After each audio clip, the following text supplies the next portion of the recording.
On line series 1 کے 3rd lecture میں professor احرار حسین صاحب کا استقبال کرتا ہوں.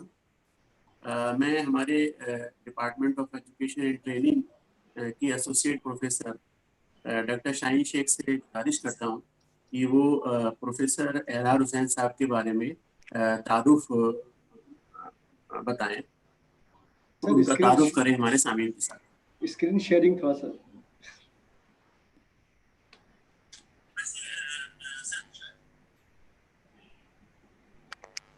شاہین میڈم, شاہین میڈم میم کچھ انمیوٹ کر لیجیے آپ اسکرین پہ. جی السلام علیکم.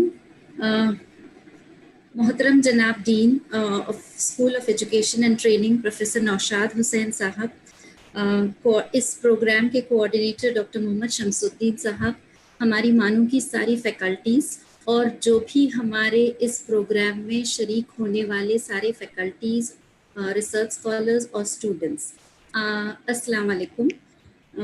آج کے اس school of education and training MANUU کی online lecture series research and online teaching میں پھر ایک بار آپ سب کا خیر مقدم ہے.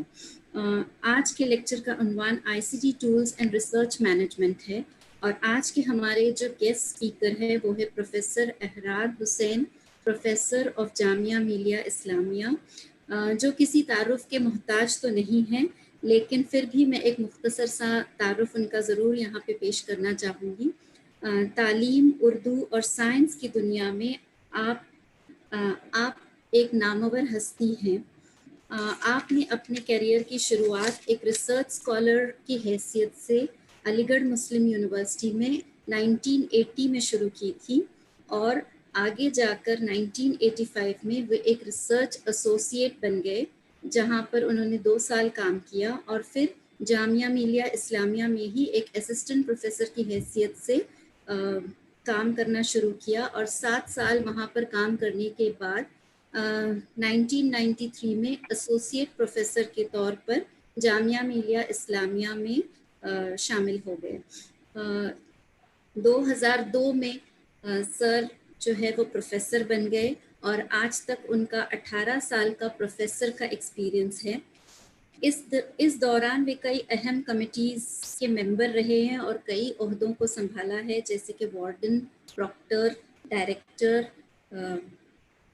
ہیڈ اور ڈین, جن میں انہوں نے اپنے کام کا سکہ جمایا ہے. انہوں نے 1 یا 2 نہیں, 10 یا 20 نہیں, بلکہ تقریباً 70 انٹرنیشنل کانفرنسز میں شرکت کی ہے. پبلیکیشنز میں بھی ان کا کام قابل تعریف ہے. ان کے نام سے 13 بکس شائع ہوئی ہیں, 40 پیپرز, جس میں سے 25 انڈین جرنلز میں اور 15 جو ہے وہ انٹرنیشنل جرنلز میں شائع ہوئی ہیں. 50 سے زیادہ نیوز پیپر آرٹیکل سر کے نام سے شائع ہوئے ہیں, اور انہوں نے 8 PhD اسکالرس اور 2 MPhil اسکالرس کو گائیڈنس بھی دیا ہے. آف کورس ان سب کے بعد ان کو ایوارڈ سے بھی نوازا گیا, جن میں اہم جو ایوارڈز ہے وہ ہے Urdu academy award for promotion of science in Urdu, جو کہ گورنمنٹ آف NCT دہلی نے دیا تھا. پھر اردو بک سائنس کی مائناز ہستیاں, جو اردو اکیڈمی دہلی نے دیا تھا, اور حیوانیت کی دنیا اردو اکیڈمی اتر پردیش نے دی تھی, اور آرٹیکلز ان سائنس جو کہ centre for promotion of science Aligarh Muslim university نے دیا تھا. آپ کو کئی موضوعوں پر عبور حاصل ہے, جیسے کہ physical science, education, ICT, educational technology, environmental education, E content, animation, pedagogy of architecture اور ریسرچ میتھڈولوجی. اس طرح کی ہستی آج ہمارے ساتھ ہمارے لیکچر سیریز میں شامل ہے. یہ ہمارے لیے ایک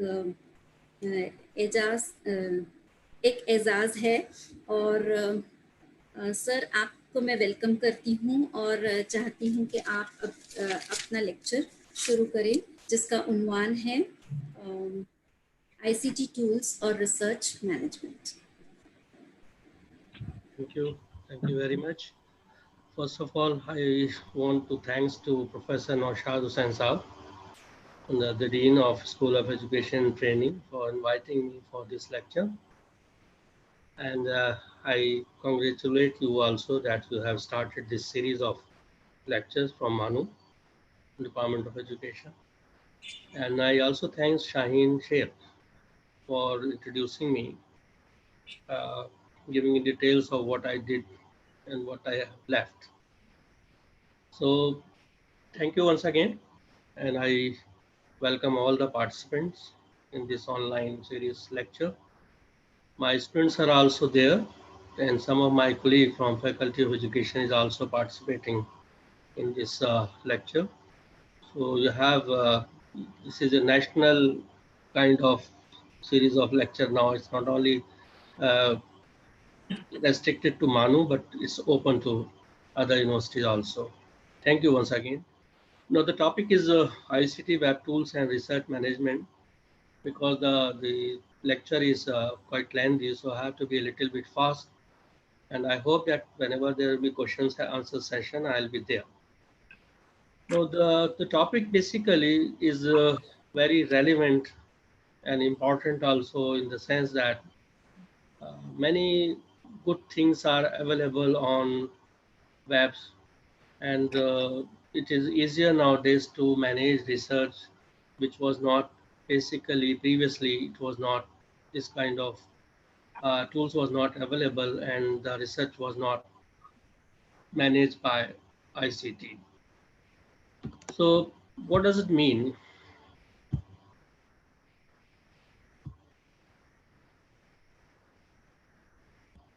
Yeah. So this means we have many important information, many important uh, tools which are now available on the webs.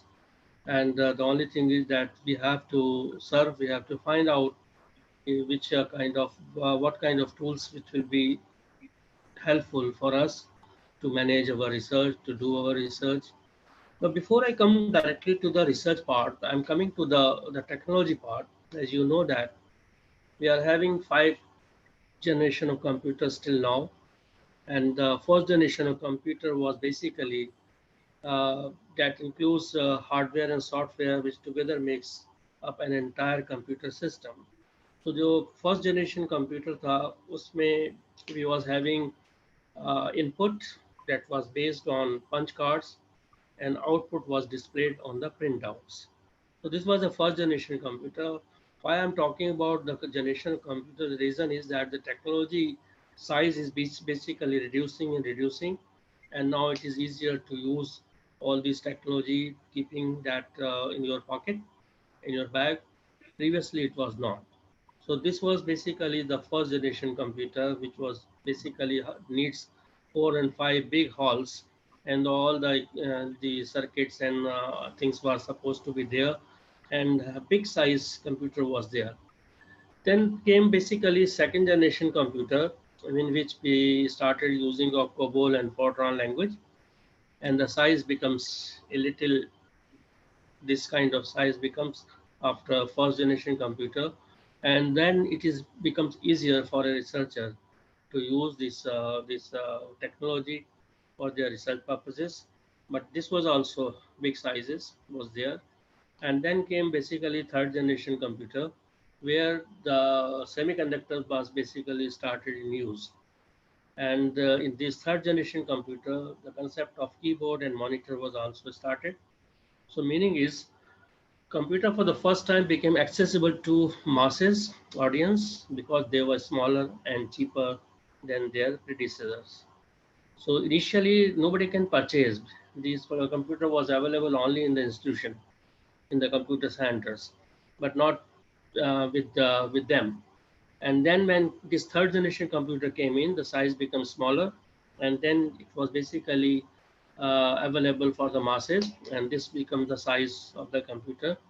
And then people basically started use. Then basically came the fourth generation computer, where microprocessor was started in use, and thousands of integrated circuits were built onto a single silicon chip. As these small computers became more powerful, they could be linked together to form network, which eventually lead to the development of the internet. So meaning is, in fourth generation computers also saw the mouse and handheld devices. So this facility was available in the fourth generation computer, which was like this, that we have a screen, we have CPU, we have keyboard, we have mouse, and then at that time we was also having internet facility also. So we started using this kind of. Now the point is fifth generation computer. This fifth generation computing device is based on artificial intelligence. Nowadays everybody is talking about artificial intelligence and people are working there in education also. It is getting space for research and in use also in the classroom. The artificial intelligence are still in the development stage, though there are some applications such as voice recognition that are being used today also. So meaning is this is the fifth generation computer where artificial intelligence becomes more important, and the software and the circuit, whatever we have, electronics circuits inside this, can help us in managing research. And because the size is now coming to the miniature size, now we have all these facilities in our this mobile phones also. Many mobile phones have all these facilities. We can use that. People are using that also. So meaning is when the size is getting smaller and smaller, miniature size of the technology is now available. So the meaning is it is easier for a researcher, for a scholar, for a teacher or a research supervisor, that it is easier to manage research because the technology is becoming in miniature sizes. Now, when this web basically invented in 1989, it was invented by Tim Berners-Lee at CERN, Geneva, Switzerland. Sir Tim Berners-Lee created a new markup language called HTML, and the word www is the part of the internet that contain web pages, websites that are composed of pages linked by hypertext and links. Now, basically, how this invention of Tim Berners, he was working in Geneva, Switzerland, CERN, the European Council for Nuclear Research, a very important lab in Geneva, and that's basically for the physics people. He basically invented that. And initially he invented not for this purpose, the purpose was different, but the use of this becomes an international use nowadays. Everybody is using, whether you are using a mobile phone or any resources which are available on the net, we are basically using web also. Now, as you may be aware of that there are different kind of web series. The web 1.0 didn't appear